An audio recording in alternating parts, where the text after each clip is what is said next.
Hey everybody, welcome to Big Blend Radio. You know the band CREAM, right? I mean, come on, legendary. There is a new album that is out now through Quarto Valley Records, Heavenly CREAM, an acoustic tribute to CREAM. And you know, we hear a lot of tributes, but this one is epic. It's out November 3rd on digital, CD, and vinyl. We love the vinyl. I encourage you to go to quartovalleyrecords.com. But today we're excited to welcome composer, singer-songwriter, multi-instrumentalist Malcolm Bruce, yes, Jack's son, on the show, who's really a co-executive producer of the album. He's an arranger and performer on Heavenly CREAM. And you can go to his website, malcolmbrucemusic.com, and all these links I talk about will be in the show notes. So welcome, Malcolm. How are you? I'm very well, Lisa. Thank you so much for having me on the show. It's great to be here. You know, this is such a, when I first heard, an acoustic album of CREAM, and then I started reading who's about it, and then I was like, oh, just put it away and listen. Holy cow, like you did it. Oh my goodness. Yeah, well, it's you been, know what I mean? It's been a long time coming, as you can probably imagine. We started this process at the end of 2017 and recorded in 2018. And there's a whole feature-length documentary that is a kind of making of documentary, including interviews and fly on the wall footage and all kinds of things. So it was a big process to get from the inception and the idea, which was Pete Brown, CREAM lyricist. It was his idea. He sadly passed away earlier this year, but he came up with the idea and then sort of came to me and Rob Cass, the producer, and Mark Waters, who directed the documentary. And so just from that point, getting all the artists to agree to do it, and then schedules, I don't know, depending on which side of the pond. Hey, we're universal, so we don't care. Share schedules. And and then by the time we'd sort of completed it all, we hit the pandemic era. And so everything kind of slowed down at that point. So it's been like 5 years, and we've lost Ginger, Bernie Marsden just passed away from Whitesnake, and he was heavily involved in this project. So Pee Wee Ellis, the sax player from James Brown's band. So quite a few guys are not around. So it's sort of become poignant from that point of view. It's like a lovely historical document, with these people that we loved and knew, who are not around anymore, but we can sort of have this to remember them by, and including their incredible careers. And it keeps it going. It keeps that torch burning. And I think that's also very important of these, just legendary bands. And CREAM wasn't around that long even, but they made such a mark. 2.5 years. Yeah, 2.5 years, 1966 to 1968. Yeah. So, but the musicians were, obviously. I wasn't alive. I was a baby too. No, I wasn't a baby. No, I wasn't alive yet either. But when I say about like CREAM that sticks, like when you leave CREAM that sticks. Yeah, well, CREAM, right? You always have that rim on the side, like in the CREAM. You've used the CREAM, you go to wash it, and there's that angry little thing that sits there going, "I'm not going away." And I feel like that was like their thought of when they formed the band, saying, "CREAM, we're not going away, and we're at the top." And that's that, no matter what. My dad always kind of corrected people. The band wasn't called CREAM; it was called The CREAM originally. So yes, I think it was a slightly tongue in cheek, but at the same time, they were seen as the top musicians of the time in London. They'd all been around the block, as it were, and played in the various bands. And so yes, they were the cream of the crop. But yeah, to put an album out, like that's why I was on a tribute album. Okay, like hold your breath, because it's like when people try to redo Janis Joplin, I'm like, stop it. You know what I mean? It's really hard. You know what I mean? It's hard. And then there's a few people that can do it. I'll say Joss Stone is one. But when you get to this album, you've got like incredible talent. Obviously, you on it. But like Deborah Bonham, she was on our show I think actually it was during the pandemic. Even she was on the show. Deborah's incredible. John Bonham's sister, Jason's out there doing a whole bunch too. And Bobby Rush, holy cow, Bobby Rush on Spoonful. Seriously. Well, we had to get him on, ask him to do like those, that he does that and Sitting on Top of the World, I think. you know, those are kind of classic songs that he, you know, he would have been around those guys. I mean, you know, Bobby, what a history he's had in the business. Oh my gosh, What a he's life, epic. and he's still doing it. It's incredible, He winning was a Grammys. badass. Listen to Yeah, him though. He's like such a badass. And when he comes on the album, he's like, I'm gonna wake you all up. You know, here it is. And and Deborah's he, voice is like perfect for this. I love the album, obviously. yeah. I mean, we didn't want to compete with the original Mm-mm. recording. The original stuff was done in a certain way, and it's kind of iconic and so unique. So you know, an acoustic approach, acoustic Made version. sense. Yeah, I It mean, made it's still sense. still funky. It's not acoustic. I don't want people to get the wrong impression. It's not acoustic. Like, okay, here's an acoustic guitar and a You're bongo. not in a coffee house.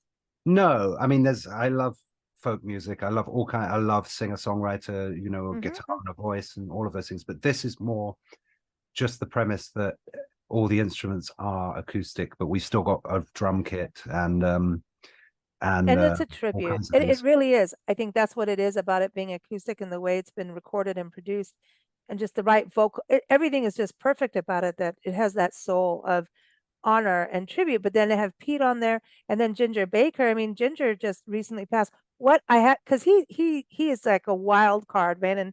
And I know he lived in Africa, which is where I was raised, was in Kenya and South Africa. So, Oh, you know, amazing. knowing that he lived out there and everything, I'm always like, yeah, he belongs there, man. He would get the just that there's this extra freedom of life there. And just as a drummer, you can hear when I mean, you it's unmistakable when Ginger's playing. But what was it like working with him? Because he's a wild card, man.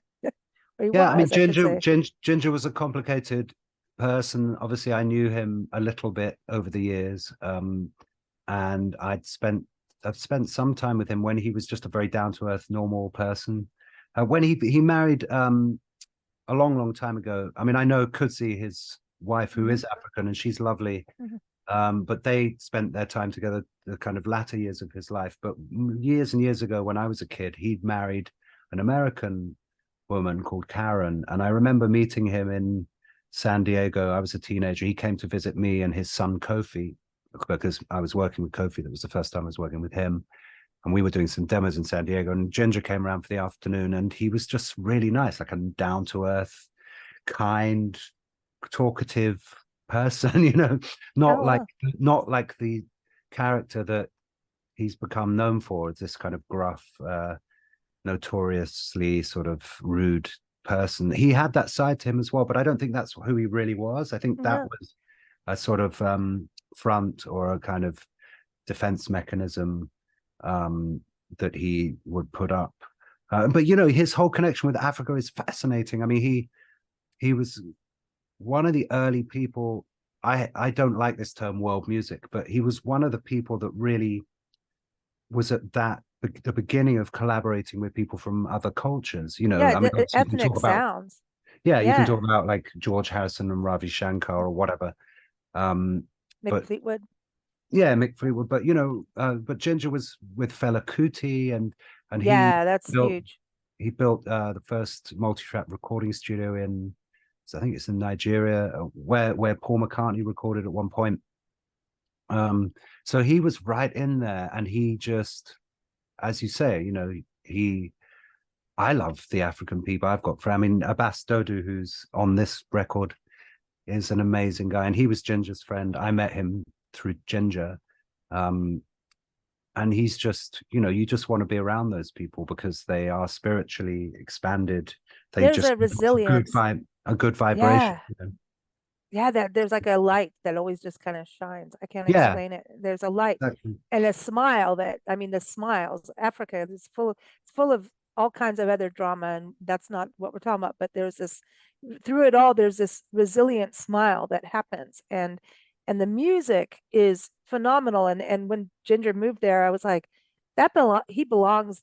He'll get it because there's a freedom, and there's something very like freeing. Like he's calling you with his drumming, but very freeing, you know. Hmm. And I think I don't know, it's just magic that you have him on this recording. You know, it's got Yeah, to be one of his last recordings. it is. I believe it is his final recording Yeah, sessions. He came in for 2 days to Abbey Road.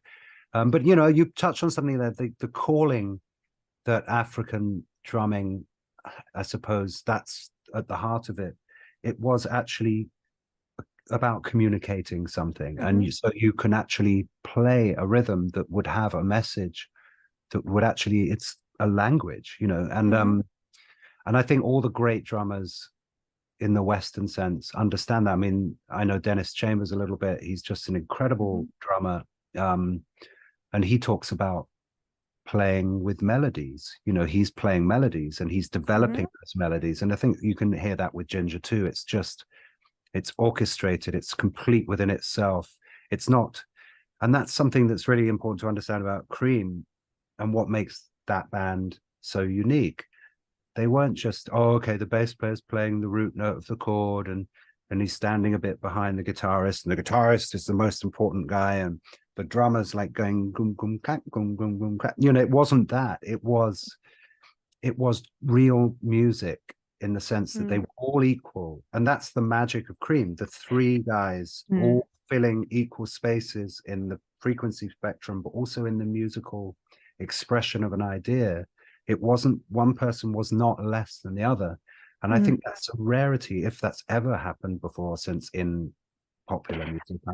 I honestly think you hit on something too with about the drumming, about a calling and it being part of the melody, like what Ginger was doing. I actually think when you listen to Cream, you listen like nobody thinks of drums as a melody, and you do. Like, how do you remember a song and play it without having that emotion, without some kind of melody in your head, right? And the same thing, you know, on bass. A bass is still doing the melody, and when you listen to it all put together, and then the vocals, holy cow, right? It just it is like they were. I know, because it's like, oh, the bass is put, and the bass, the foundation, the bass and the drum, right? But I think everybody was playing a melody, and that sounds weird to say, but I think everybody was I playing mean, a melody. of course, different instruments. Everybody is, but yeah. Yeah, different instruments do play a different role because of the frequency. You know, a lower frequency is going to move less quickly than a higher frequency. It's just the nature of sound, because the actual movement of the sound in space transferring to a listener is at the frequency moves slower. I mean, so that you take that into account. But aside from that, you're playing melodies. And I think my father's background as a classical musician and as a jazz musician contributed to that, because he understood that we tend to rigidify our concepts of what music is supposed to be, but it's so wide open.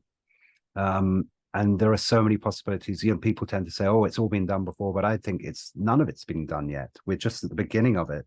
There's just so much to explore if we just get over ourselves. And, you know, part of that is, I suppose we could blame radio a little bit, and corporate outlooks on sales, and, you know.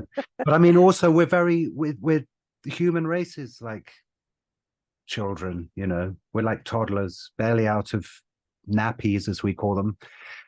Diapers, everyone. Yes, diapers, yes. But you know, we're spiritually a little stunted. We've got a lot of growing to do, but it's not growing outwards, it's growing back. It's coming back to our true selves, you know, and rediscovering innocence and playfulness and openness, as a community, as a culture, as humanity, you know, and just putting all these kind of ridiculously superficial divisions to one side, which are just causing us problems all the time. You know, it's one race, it's the human race. It's not, there's one religion, you know, it's the physiology and its experience of divinity within us, you know, and all religions are saying the same thing, but they get caught up in this kind of superficial verbalization of something, or scripture, or whatever. I'm not putting any tradition down. I'm saying that we should respect all of it and stop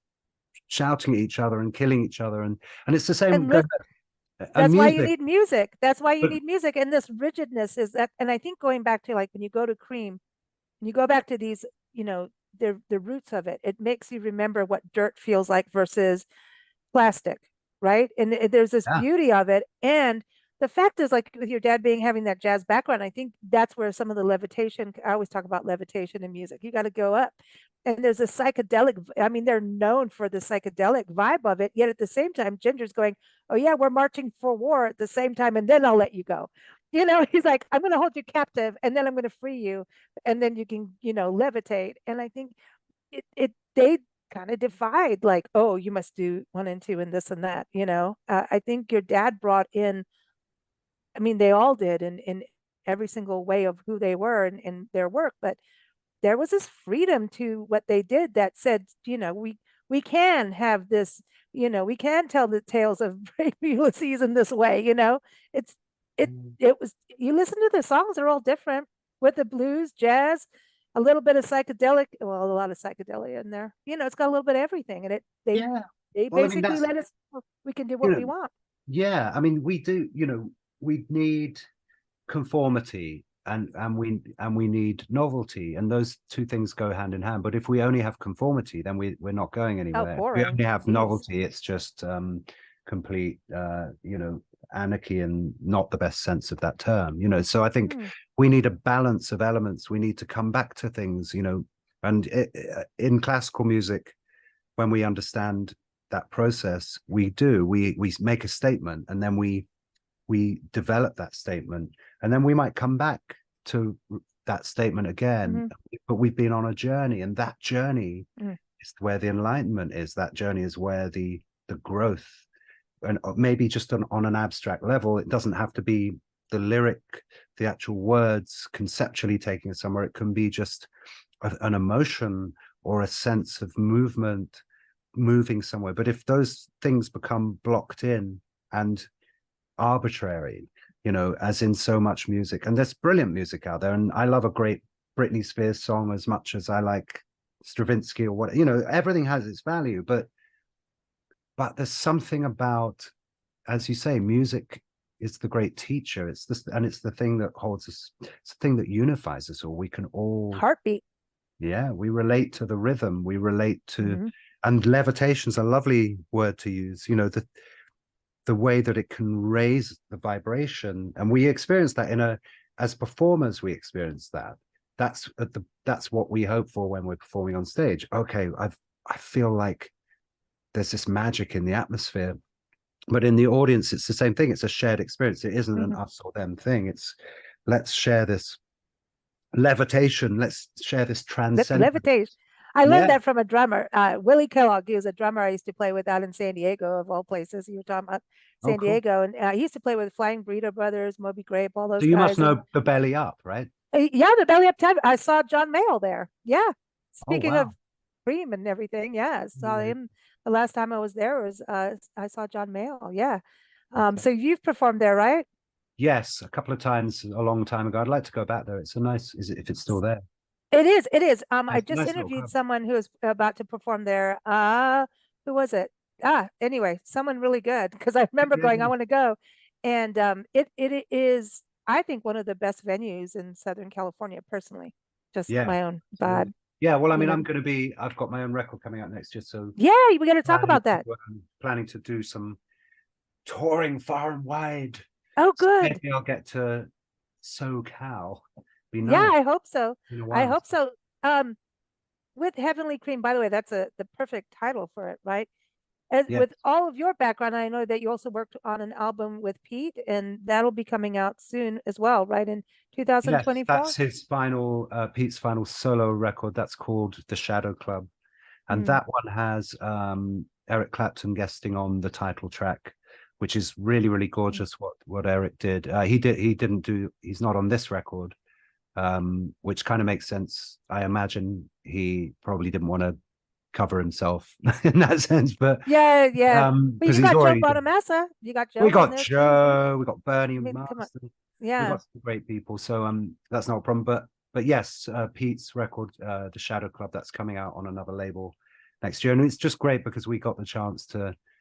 Pete's health, he was really hanging on, and he was hopeful. And then I think that it got to that point where it does for many people, where the doctors say, well, there's not much more we can do for you. And he kind of went quite quickly after that, but he was a trooper and an amazing guy, and we're all going to miss him terribly. You know, he was in my life, my whole life Yeah, I bet. before I was even conceived. He was in my life. He was, and he sang to you in your mommy's belly. Yeah, you know. But Yes, it wasn't this his idea, this album? yes, totally his idea. Yeah, he was Wow. talking to the record label about another project, and they sort of collectively came up with this idea about making an acoustic tribute to Cream and also shooting a documentary to go along with it. Awesome. Oh, I now the documentary, we're gonna have to watch out for that. But Yeah. I wanted to ask you as a musician, because I mean you do everything, and everyone in England, you know, Malcolm's got some shows coming up, so you got to keep up with him on his site. Everything is in the show notes. I wanted to ask you, for you as a musician working on this album with all these just amazing artists, and just did something change for you? Did you grow from this experience of doing this album, and then also kind of thinking about your dad's work and, you know, all of that? Whoa. Yeah. I mean, I think A little heavy, just 10 no, questions in no, one. it's a brilliant question, but it's just hard to know how do I deal with that question? No, I think it's I'm always growing, you know. I think I'm You have always to, yeah. growing all the time, but also I think a lot of that growth is about discovering the stillness within where all the creativity comes from. And you know, in terms of my father, yeah, I mean, it was just a great privilege to be involved in this project with all these great people. Obviously, I'd worked with quite a few of them before, in different ways. But yes, it was very special. But I, you know, just getting inside that music. I mean, my mum co-wrote a couple of songs with Cream, my mum Janet. So we did a version of Sweet Wine with Ginger, Oh, yeah. which she co-wrote with I Ginger. I didn't know Um, she wrote that. That is one of my yeah. favorites. So Wow. her maiden name is Godfrey, so she's called Janet Godfrey, Okay. and she has written lyrics. And so yes, ka-ching! Come on, buy the record so my mum gets the money. But no, it's just special because she's very humble. She doesn't go out there sort of claiming to be anybody, but she was just around them, and she wrote a couple of songs. She wrote Sleepy Time with my dad and Sweet Wine with Ginger. And I think she has a real talent for lyrics, you know. So it was really nice. Things like that make me feel good. Mm, You know, these yeah. it's all sort of the tapestry of the background of what I grew up around and what my life is. But it's just, yeah, it is what my life is. I mean, it's a strange thing, that, isn't it? Whatever we have, we have. And I guess some people hold on to it. Some people can be quite arrogant about it. But it's just, you know, my dad was complicated. You know, he was at once he was a rock star who demanded to be treated that way, but then he was also an incredibly humble musician that didn't want to be treated that way. He wanted to Mm, be completely inside the process of creating art. hmm So there mm. were kind of different things pulling him in various But it's so directions. hard because it's the in and out. Like, that's what we always talk about, is doing magazine, and we're on the road full time with our magazines and podcasts, and Amazing. you're either out front, like in the audience, and we've done band work and stuff, or you're out in that creative process where just leave me the hell alone. I'm in that Yeah. bubble of creativity. And then also, you have to like change light bulbs each time almost, between places. And to be in between is really difficult. It's difficult to go do a show and then come home and do computer work or something, or, Oof. you know, accounting. You can't. Yes. That the energy doesn't work that way. You know what I mean? Well, So, as Monty Python said, the chartered oh, accountant as well. I wanted to be a lion tamer. I know it's exactly. the There it Monty is. Python And sketch, but hey, the Holy Grail's coming back out again. Yay. oh, cool. Yeah, no, I mean it's you're absolutely right. I mean, and especially more and more these days, in terms of being a modern artist, you know, a contemporary artist, we're confronted with that thing. You know, we have to be able to do everything. We have to be a publicist. We have to Mhm. self-finance everything. We have to be able to play and record, engineer, mix, master, promote, while still having time to develop as an Mhm. artist, to have time to write, to have something to say that's not just generic. to have life experience so that we know what we're trying to say, you know, to Yeah. develop to the point where we have the facility to say something, you know. Otherwise, you know, that's part of the problem, is that not everybody, but there's a lot of stuff that just ends up being generic to fill the gap, fill the space, you know. So, sometimes I think people release too much music, and they should perhaps take a step back and have more life experience, so they're actually saying something instead of it just being a repetition of what's already gone before. But I mean, that's an arrogant thing to say, because I can only talk about myself and my own process. And I'm sure that changes over time, you know. Sometimes you have a lot to say, and other times it's gestation, and you have to kind of go and do other things in order to refresh your sense of what's actually going on. You got to get material, and you know, live, you know, and sometimes it's like up and down and emotional, and you know, whatever's going on in the world. With your dad, it's also going to be interesting too, having that, okay, here's my dad here, me doing music too, and everybody. We've done some interviews with, you know, the child stars, you know, and it's like, and I hate that term. God, that sucks. That's a terrible term. But it's like, yeah, I mean, it's in your blood. I mean, you know, publishing has been in my blood for years, and music, and yet it's different when it's on a big scale of everyone knows who your dad is, and then it's like, I'm going to do mine, but I want to be me, but I want to also tribute my dad. Like, isn't that a kind of a weird road to travel on? Yeah, it's a delicate balance, and you know, you're absolutely right. I think so far in my career, there's been a kind of expectation that I should do my dad's music because it's easier to sell it.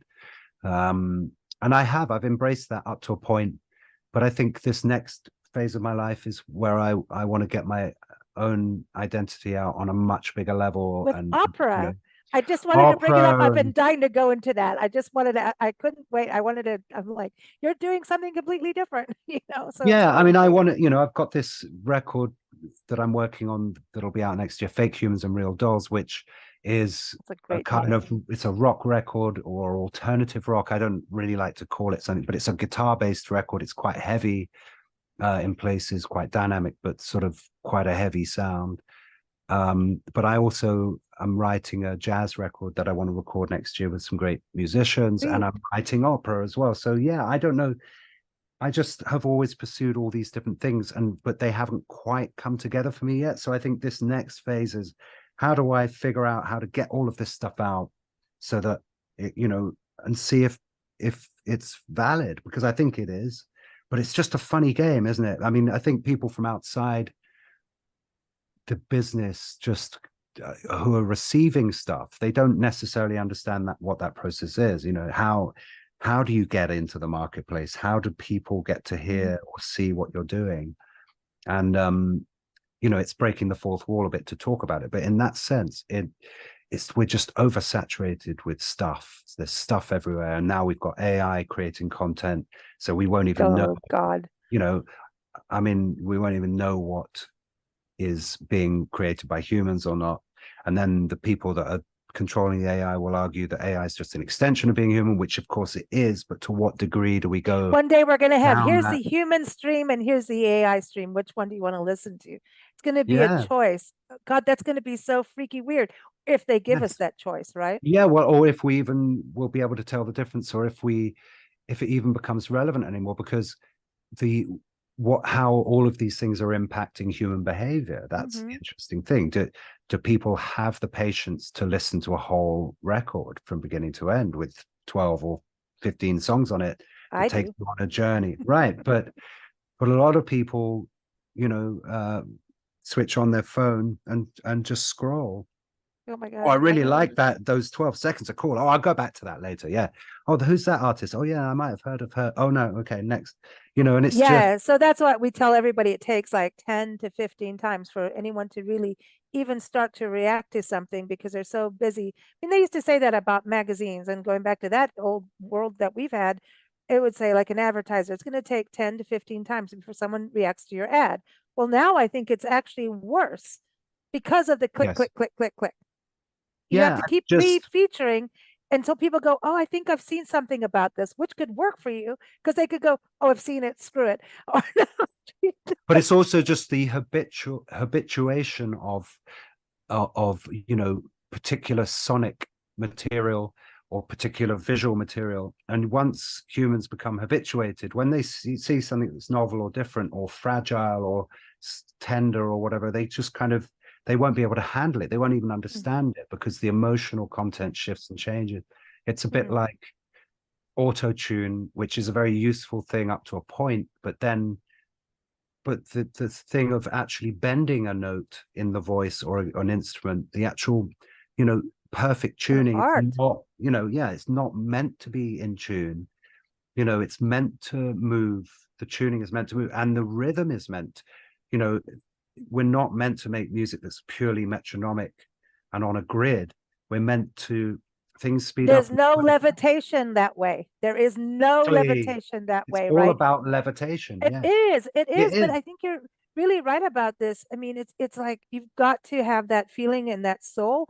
And I think what's important that you guys are doing this documentary that goes with the album, because it's like, yeah, the humans are doing it, move over. Yes. We're here.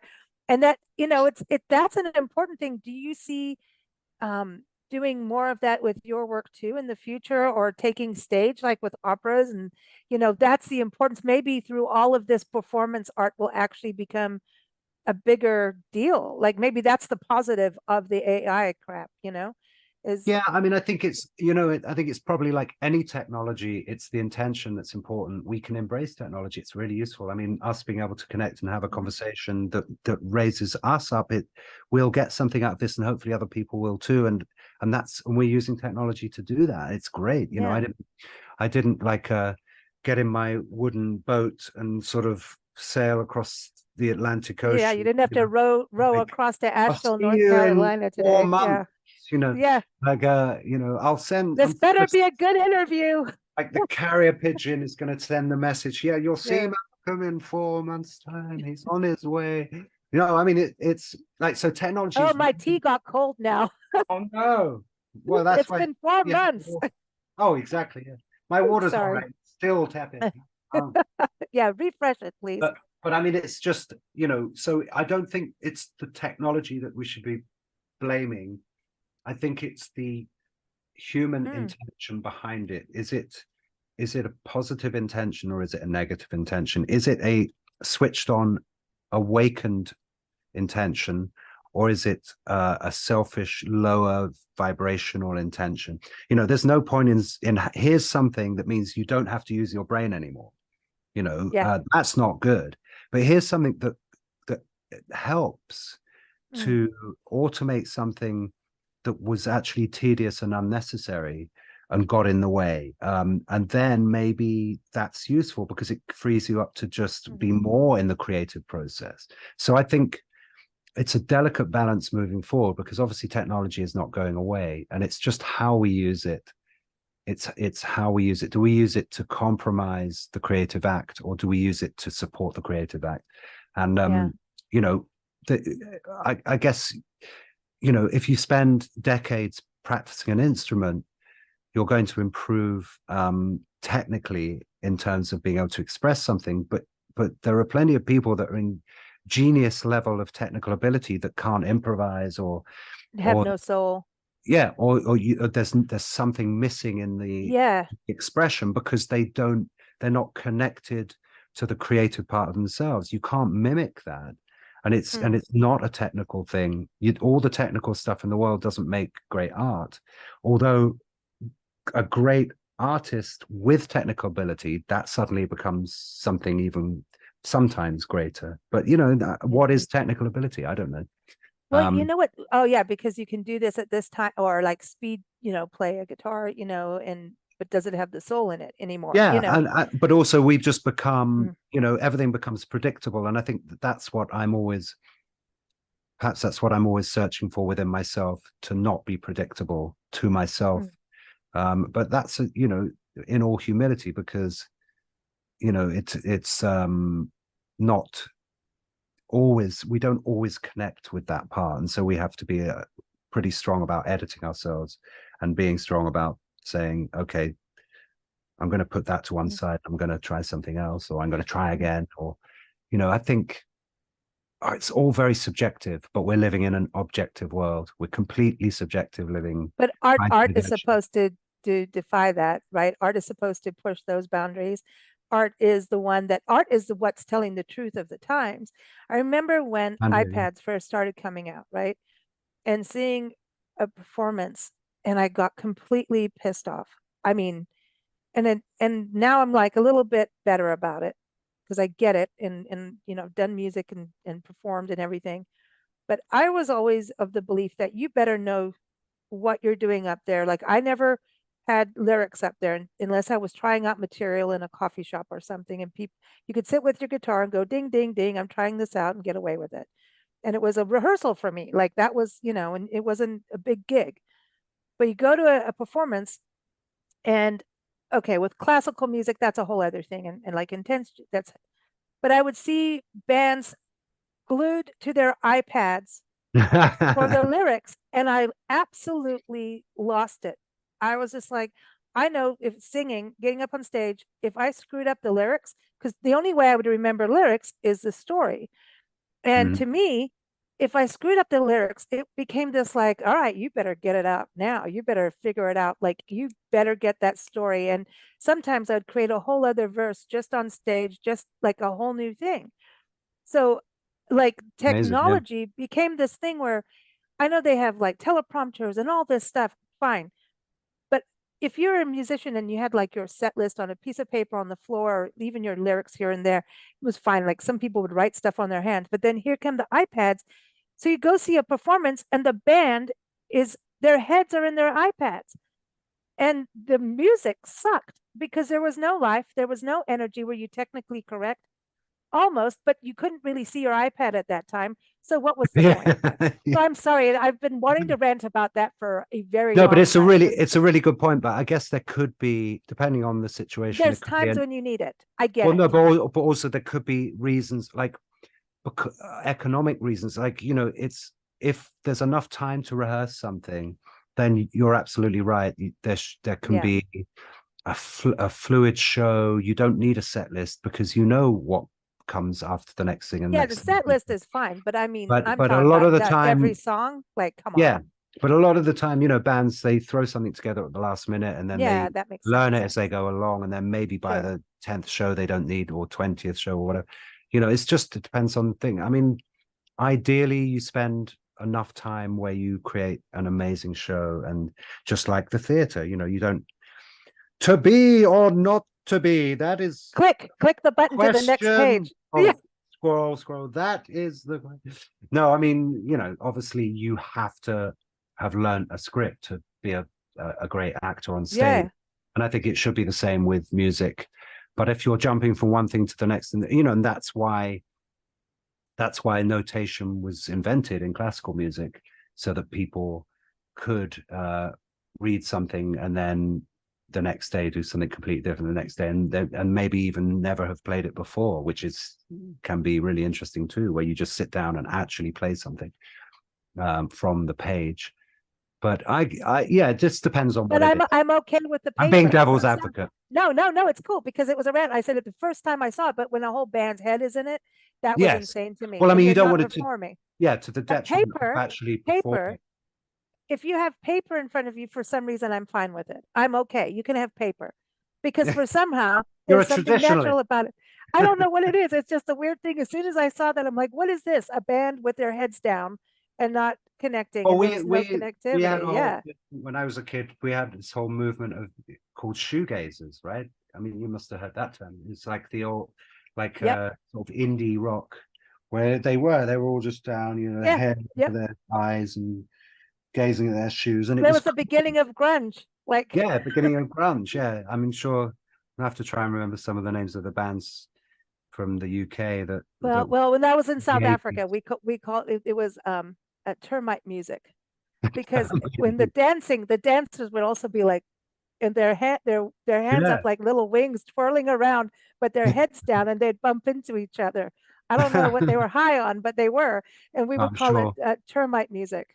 But anyway, but it's we have digressed from CREAM, haven't we? Oh, that's okay. CREAM to termites, but I think, that's the thing. It's like a wake up call to these songs that broke some barriers of music. And that was such an interesting time frame, going back to that, of blues and the British invasion too. I mean, you've got to think about that too. And then like what was going on, and then hey, we can go to different countries. I want people to remember that. And now most Americans are going to Europe. Most of You know, what like Americans for musicians are going from here to England to, Holland to, they're going to Belgium. I mean, that's yeah. a whole other thing. It used to be the British Yeah. invasion coming here, and now it's swapped over. What is that? Yeah. Well, it's complicated, isn't it? I mean, I think we, the British, took, creatively borrowed American culture, in the 50s and the 60s. I mean, talk to John, Paul, George and Ringo early on, and they would say, "Oh yeah, Little Richard, man, Chuck Berry, yeah, yeah, yeah. We want to wear leathers like James Dean, or whatever it is, like just what fashion and music and black culture for the kind of white teenagers, because it was forbidden going even further back, all of those things. And then suddenly could go back to the Beat generation 10 years previous to that. So it was kind of radical in that sense. So we stole all of that. And, Cream, for example, they took, Willie Dixon Spoonful or Albert King or whoever that they loved, and especially Eric at the time was absolutely a student of the blues. So he understood all of that. He would have known all those records and all of those artists. And my dad, the jazz thing that my dad had and Ginger had, this kind of knowledge of jazz music, as well as, and then discovered the blues as well. So, and also like things like, Motown and James Jamerson and all of those kinds of sounds that were around. And the singing did this higher end part of it, where you had this really heavy bass and drums, right?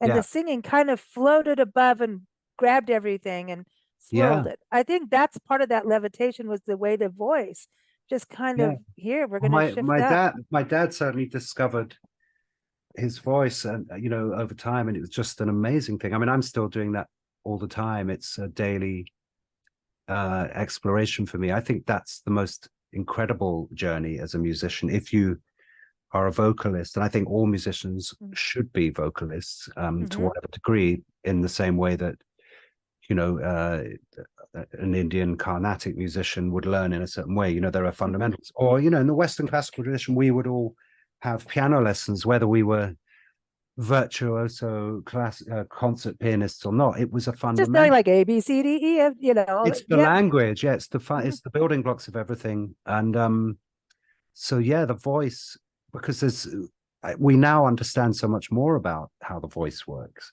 But I'm not sure, yes, you can talk about bel canto, going back centuries, the understanding of the physiology of how a voice works, because you can shout, but you can also place and use circular resonance, breath, relaxation is incredibly important.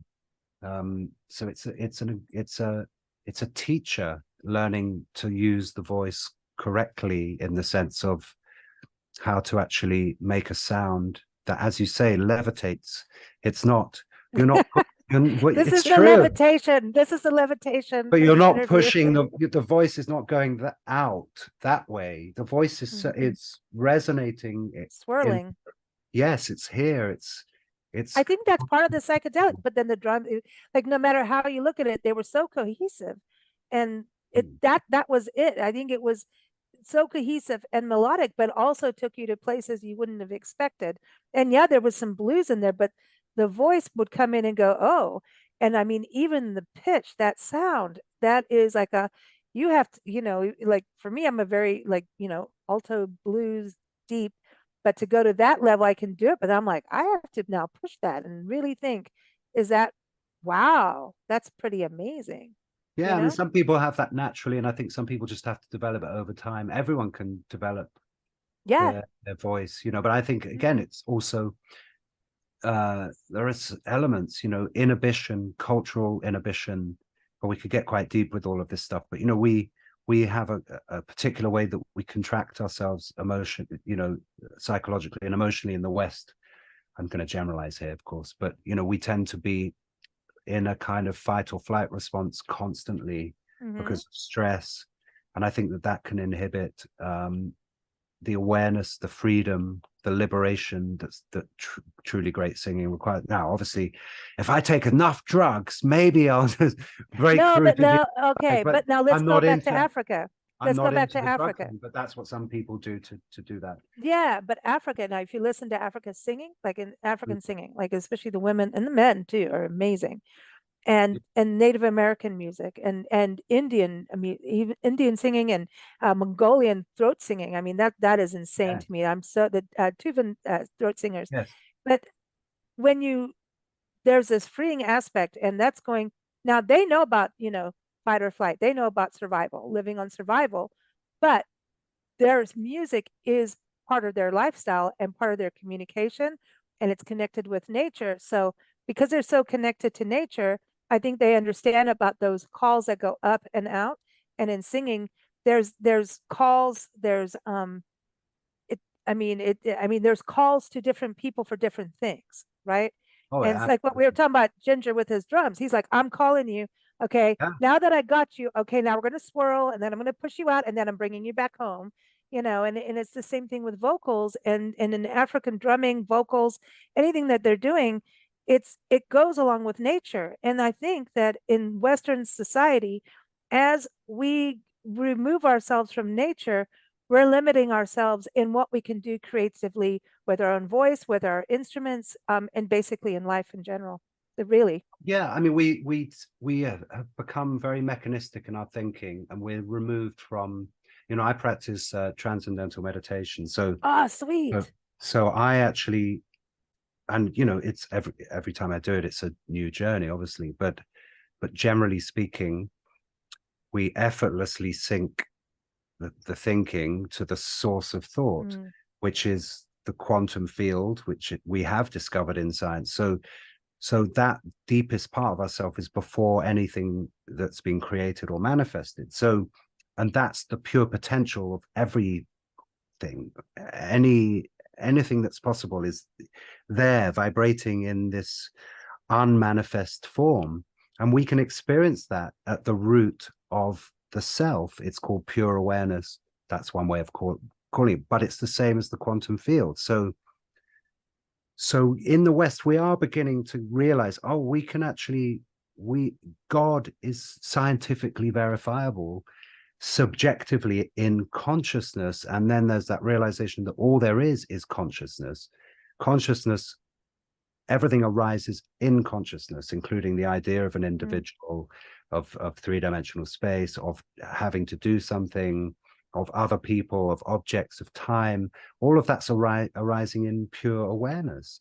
So once that's realized, there can be a letting go. It's like a death of the ego in a way, but it doesn't stop, it doesn't stop us acting and being. It just makes it lighter.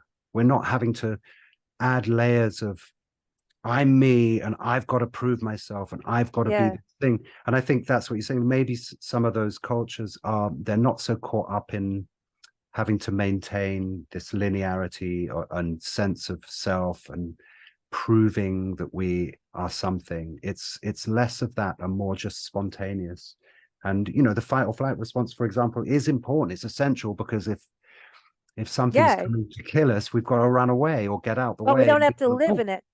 Exactly. But we've become very cosmetic, and there's we're just disconnected. Color, we're not connected to that part of ourselves. So and the meditation, I think, is really fascinating that you do that. So many musicians do, and artists, and we've done interviews on it, and I hope I don't get his. I know it was Dr. Greenbaum, and he wrote a book, Super Brain or Super Mind. I mean, this was about 10 years ago. I think we did this interview, and it's fascinating because.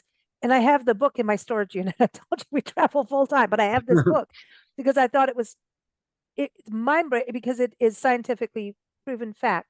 And they looked at, because it took time to do all these tests over years to be able to verify people's brains over time.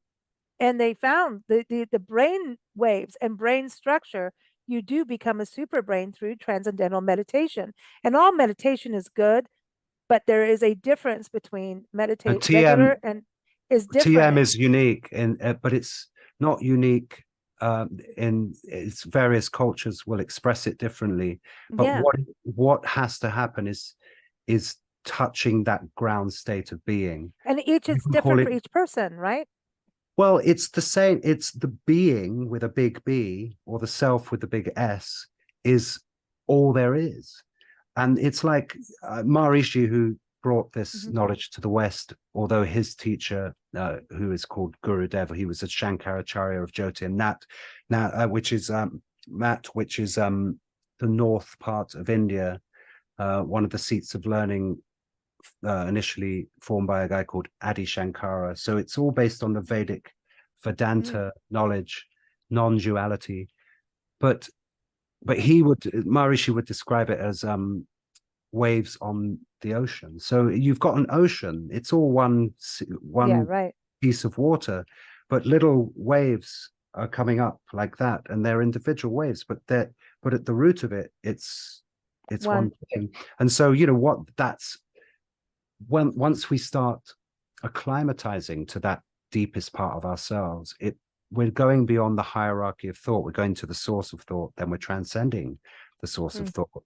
And so levitation, and music can do that for us, and that's also a way of accessing it, but this is a more systematic way. It's effortless, and I don't think it's owned by any culture or religious thing. I mean, Christians called it the cloud of unknowing in the Middle Ages. There were Christian mystics that described the same thing. It's described in poetry. I'm sure the whirling dervishes or whoever it is, that it's accessing that part of the self, which is the intelligence. It's pure intelligence. It's pure wakefulness. And yes, I mean, scientifically, we could talk about 7 stages of consciousness, and that they are completely separate from each other in the sense that the reality that we experience, for instance, if you're in the dream state, you can have this dream and all these crazy things happen. You're flying through the air, and I like those every person that you've ever met, kind of you're having, comes into all your ex-girlfriends or whatever, wait a minute, why are you here? But you don't quite the same, like so it's like, I don't know. Been a few years, hasn't it? No. Yeah. No, but like all of that stuff can appear in consciousness in the dream state, but it's not. It's completely separate from what we might term the waking state. But then cosmic consciousness is when, as described in this system, is when that pure level of awareness starts to become infused with the waking state. So you start seeing things completely different. And then it continues to grow, where you start seeing the divine presence or the intelligence of the physical manifestation of the universe. You see it in everything. So, and then the individual self begins to fall away, or the realization that there isn't an individual, that there is only experience happening to itself, and that it can include an individual arising in awareness with like, I like blue and I like Smartie, I like M&Ms, but not the red I like Smarties. Oh, I mean, I'm pure vegan, no sweeties for me. But you're like honey. Still have honey. Dark chocolate. You're allowed to have dark chocolate. I love dark chocolate. But yes, I mean, none of that disappears, but there is within it, it's that realization that only one thing is happening. It's not owned by Malcolm, although it appears to be Malcolm, an individual with a sense of physicality, of negotiating a time space continuing, having to pay his rent or buy food down the shop or whatever. But all those things are just kind of happening within awareness. It's beautiful. So it's called liberation, because we're liberated from having to hold on to ourselves. And I think that again, it's that holding, it's that I am a person and I better you know, do I look We're not fat living in a cave anymore. if I let my breath go? Will I look fat? Okay, I'm not gonna, you know, whatever. Yeah, no, exactly. You You know, know? that's the thing. And if you want to lose weight, go vegan. Yeah, Seriously, it's true. It's thank very you. healthy. Yes. But I go back to, this is when it was transcendental meditation. It goes back to, like you're saying, the Vedics, and that's what Ayurveda did too. And Yeah. Ayurveda again is all about being in that connection with nature. And if you don't have that universal connection, and people will do it through drugs, like you were saying, even with the singing, people are doing ayahuasca to get off drugs. I'm going, maybe transcendental meditation might be better. I don't know. But puking in a bucket doesn't sound like fun to me. In the middle of the jungle, I want my awareness at that point. Thank you. But But we've become so caught up in, you know, we live in a maybe it is cool. I'm not going against it. I'm just saying, for me, I don't want no, to puke. I think it seems to be at the moment in the way things appear, it seems to be a bit of a rite of passage at certain young age group. People will want to go through that. But, you know, then in the US, I guess pot has become decriminalized in many states. So it's become normalized. And Pot. I don't care about. I think it. yeah, that's different maybe, or it's a bit like alcohol or whatever. I think it has to be a personal choice. But my experience of it is that meditation can open up the channels and open up the neurophysiology to allow all drug experiences. The bliss that we get from taking stimulants pales in comparison to the bliss consciousness that can emerge over time when we just start acclimatizing to that level of where bliss is all there is. And so we end up being pure bliss. We end up being like every movement is joyful. Every experience becomes pure joy. And there's nothing greater or deeper than that experience, because you become the totality of experience. You're not just this little narrow thing with a prejudice. You become one with everything. One with everything. I know. Listen. Now we're going all hippie, man. No, it's cool. We're levitating for sure. But now, with all of this, does it boost your creativity? Because like they were saying with the Beatles, okay, they're taking acid and all of that to open and expand your mind. And I think it's going to do some. I've never taken acid. I don't know, but I'm not against other things. I'm not. I'm not. So long as you don't hurt yourself or hurt somebody and become addicted and hurt yourself or people or animals or nature, just no hurt. Okay, no addiction and no hurt. But I think it's and that's the thing. It's the judgment. It's intrinsic in our culture to make value judgments all the time. But in self-realization, it's realized that everything is as it is. It's not because it should be, or there's a reason behind it. So even hurt, like what I'm saying, like hurt as part of it.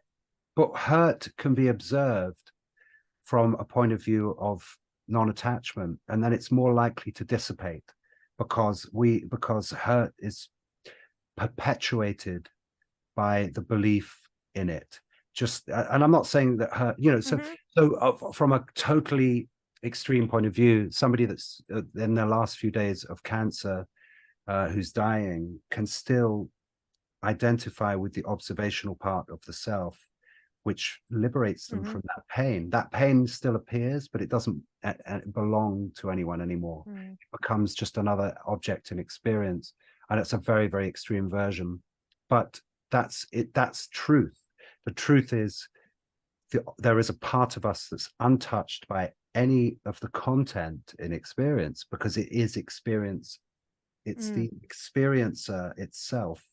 It's the awareness within which experience happens. And so, and that is the true self. The true self is not the guy that goes, I don't like you because you said, you called my friend, you knocked over my drink in the pub or whatever. It's like all of that stuff appears. But interestingly, and also like this is quite a Christian concept, which I think about. I don't call myself a Christian, but I think about this concept quite a lot at the moment, which is what we hold in our heart is directly reflected in our experience. So if I turn up if I turn up in a situation and I think that person's not going to like me, then there's, even on a You've physiological already level, put something out there. I'm putting it out there, and it's not Mhm. just a hippie thing. It's like I'm holding my breath, I'm cautious, my musculature is tightening, and that person, even on a subconscious level, because most communication is not verbal and Mhm. it's not conscious, they're going to be like, oh, there's something about that guy. He doesn't, he's a bit tight. There's a tightness around that person. So I'm going to respond by being tight. And then suddenly the not Mhm. liking or not being open and responsive is manifest by simply by Yeah. my intention. And so with meditation, I don't know what it's like for anyone else, because there isn't anyone else. It's all Yeah, everybody, yeah, completely subjective, it is. And it's at the same time, when you're writing, do you feel, and going to that communication, like in performing, it's like how you feel going on stage. Like you have to leave your baggage behind. Like that was, maybe you didn't pay your rent and your landlord's knocking on your door right now and you're going, I'm trying to make the money now, but yes, you're on stage. give me a It's, week, man. yeah, give me a week and I'm going to Mexico. Screw you. No, when you're on stage, you're performing and you can't leave that. You've got to kind of go, you've got to, it's almost like go into different bubbles and be, but also be true and honest. Like if you're having those negative thoughts, you've got to, in your own way, kind of twirl them around, because otherwise you're going to have a really crummy performance. Like if you know what I mean? If you're like in a town you don't want to perform in and you get there, but then you're like, oh my gosh, I don't want to be here. And then the audience is going to know if you don't want to be there, no matter what you say or do. They're Oh going to yeah. know. Well, I mean, You that's, have to change it.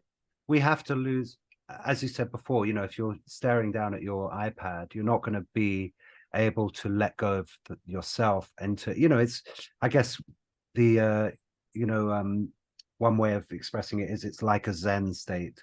There is Yeah. no separation, but I mean, you can also talk about it in the Vedic or the Vedantic way, the knower, the object of knowing, and the process of knowing are one thing. It's like a trio or a trinity, within that experience, and there's no separation. But at certain levels of consciousness, it will seem separate.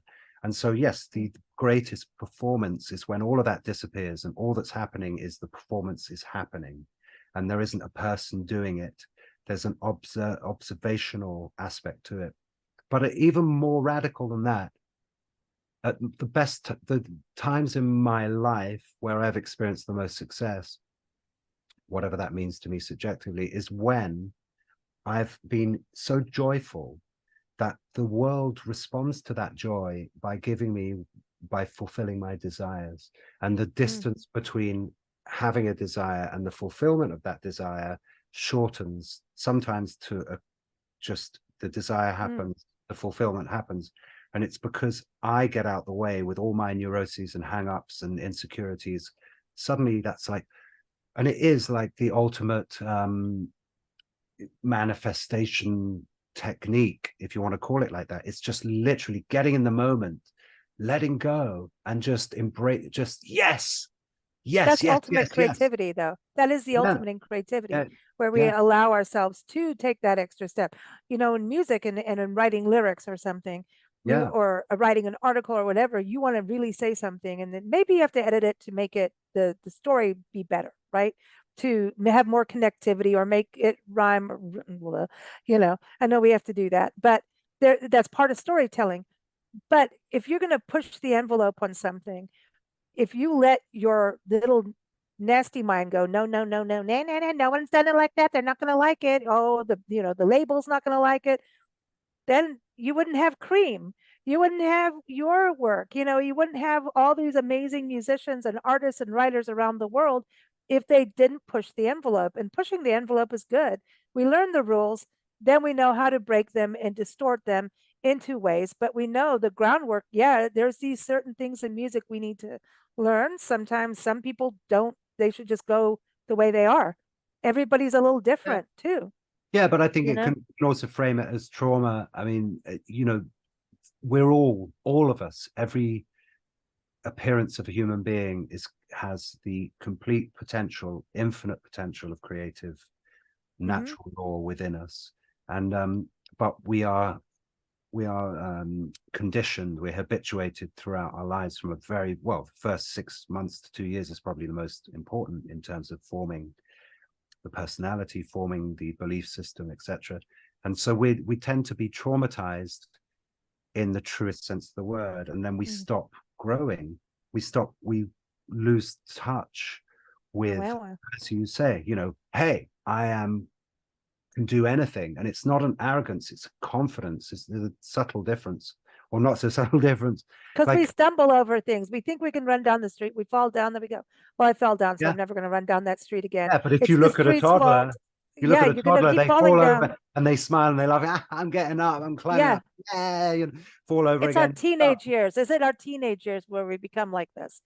I think that's, I think secondary, what do you guys call it? Like from the age of 10 or 11, when the next, not primary school, but the next school. I had no clue. Middle school, or I don't know. I went to 16 schools around the world. I have no clue. Oh my goodness. But I went through matric, and I don't think they have matric here. I didn't go to school here, so I have no clue. Yeah, we call it secondary school in the UK. And I think that's when, in primary school, it's like, run around and draw some drawings with crayons and be free. And then by secondary school, okay, sit there, shut up. Don't do as you're told. Don't chew on crayons. Didn't you learn that before? Yes, You'll have multicolored poo. No. Exactly. But I want multicolored. No, you're not allowed to have multicolored. I do. You do? Well, that's because you have a rainbow diet. Yes, that's right. I'm wearing the wrong clothes today. I should be in my hippie gear. Yeah. It's inside you. It's radiating from within. It'll come back. It'll come back. Once you've eaten the crayons, it'll always be there for you for the rest of your life. Well, good. That's a good way to close our conversation. Rainbow poo with crayons. But it's just been a delightful chat. Yes. I know on that. Yeah, it did become a bombshell because it's mostly plastic. It's a fantastic plastic. But right. Good. Oh, that's good. It's good for all of us, right?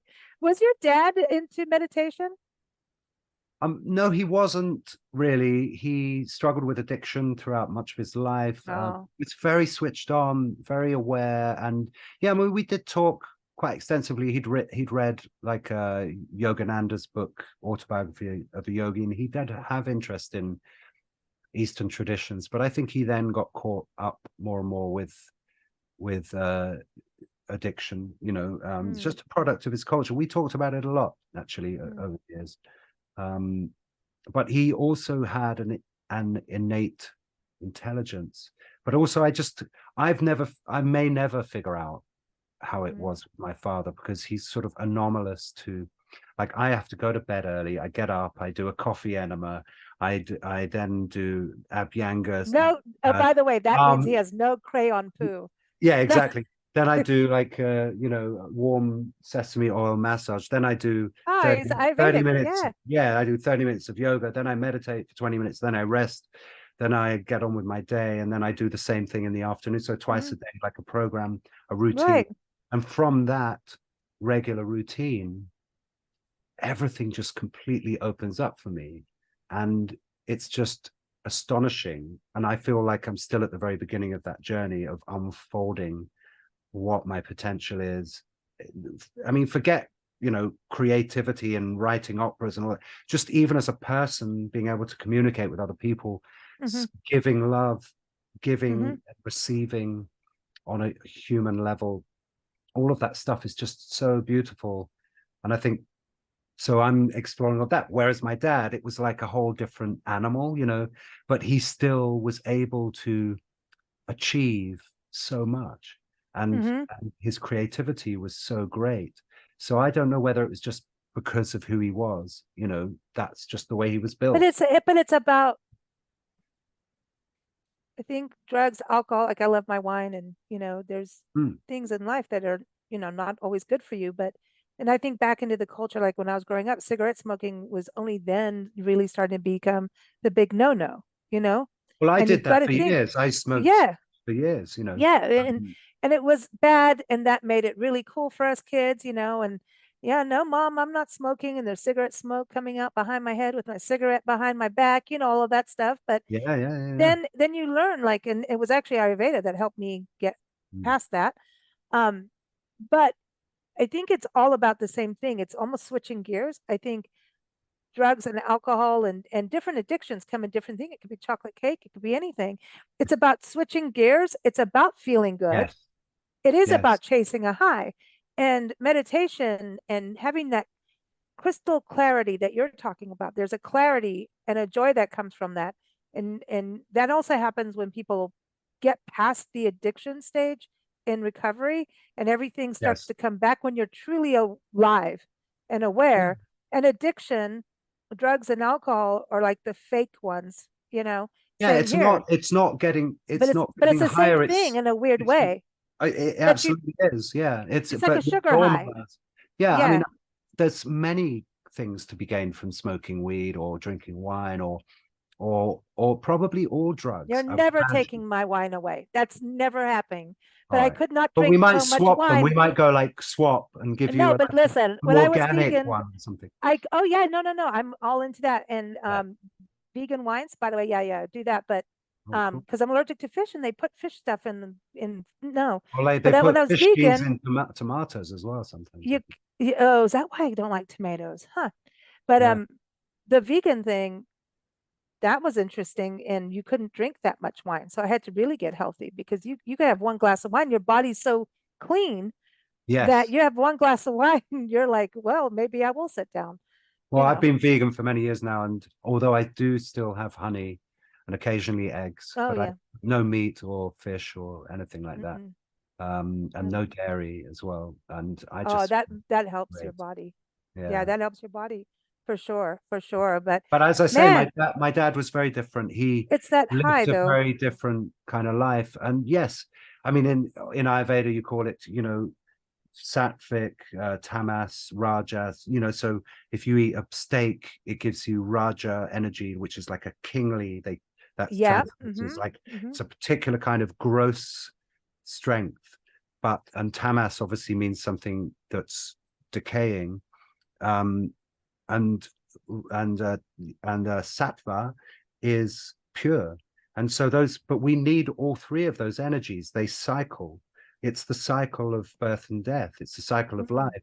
So we do need all those energies, but then there's a balance of all that stuff. So yes, a steak and a good line of cocaine will get you moving in the morning, right? But it's also a gross level of energy compared to meditating and doing panchakarma or eating vegan or whatever. So yeah, all of that stuff is really interesting. And Um, we've really subject. done good on all kinds of topics today. But I just wanted to say this in closing. You were talking about ego and how big and small it is. And my mind went to like the different deities in Hinduism, and like you'll go to Lakshmi for certain things, and all these. And it was for these different, like not embodiment, but like I need this power, this for this reason. If I'm going to war, I'm going to call up this one. So I was thinking that about egoism. And when you were talking earlier and thinking, hmm, if we looked at all these little things that we have as human beings, these little things that make us up, and we're a little out of balance with egoism in the world, right? So if you just looked at ego and said, I think it's time for you to go for a nap. Okay, then you realize I need my positive ego right now for a little bit of confidence to go and break that creative barrier or whatever it is. So it's like almost like lighting a little match and saying, okay, you can come out now, come out. Now you get to come here for a little bit. We're all, family. We're all related. We're all one. So come out and play for a little bit. Now, oh, you've done it. Go to bed now.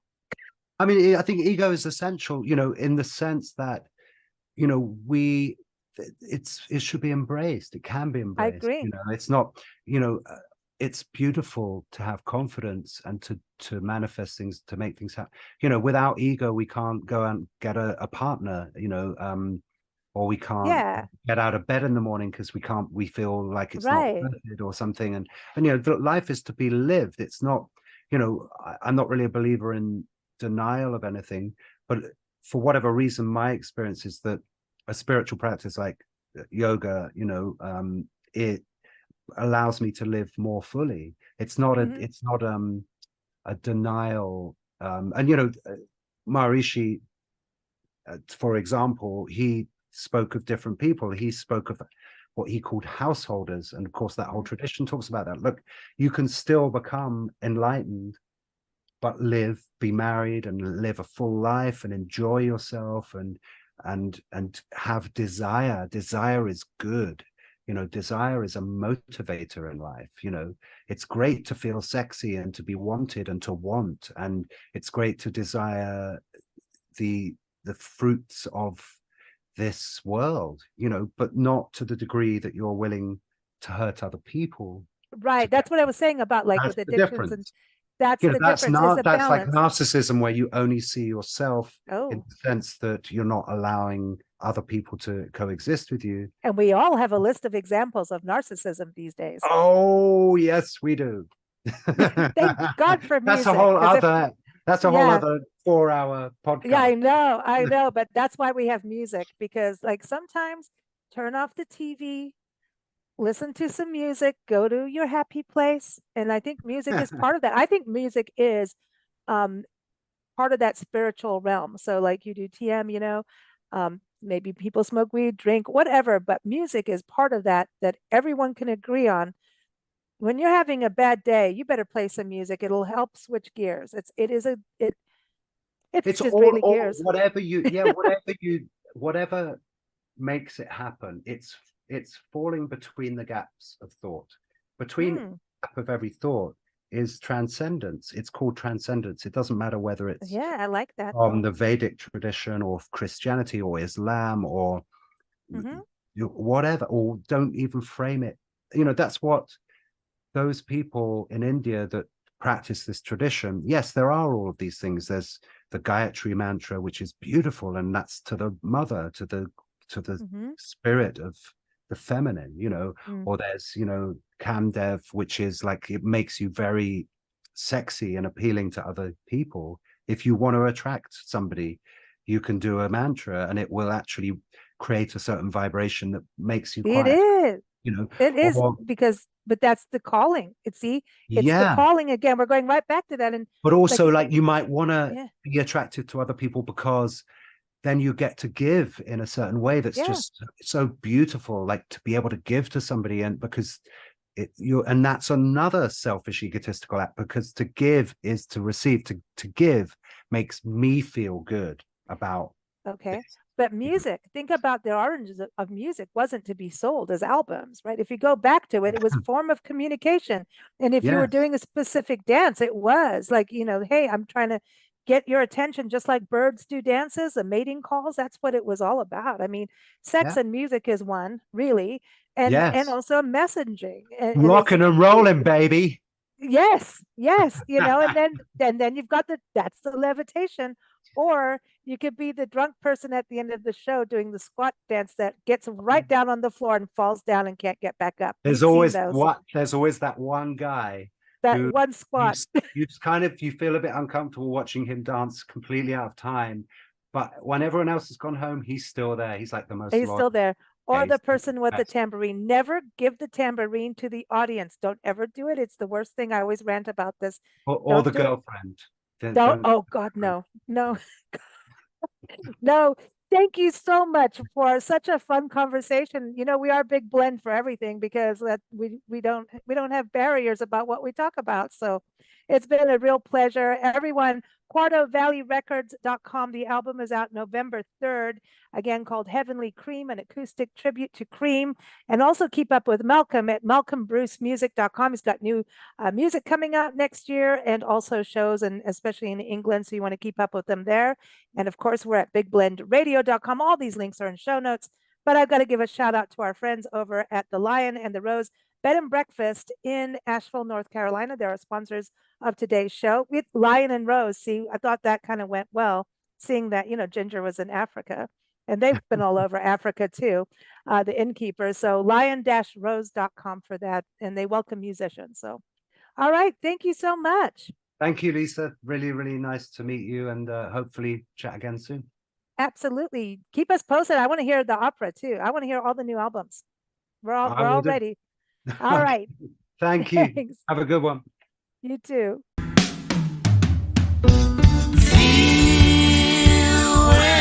dance with you. We